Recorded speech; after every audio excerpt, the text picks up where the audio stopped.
Preparasyon sa paghimo sa hollow block nga number 6. 5 gyapon ka karatilya, isa ka sako nga Portland o tunga sa litro nga molasses. Duha din ka balde nga tubig, bali-balihon og kalima. Depende na din sa imong hollow blocker o gusto siya og dry o gusto ba siya og wet.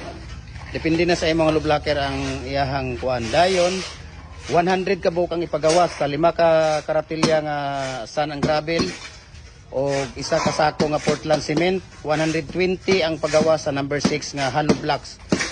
Muna siya ang proseso sa pagkuan. Screen sand ang gamiton nga balas, mao ni ang karatilya standard kadako.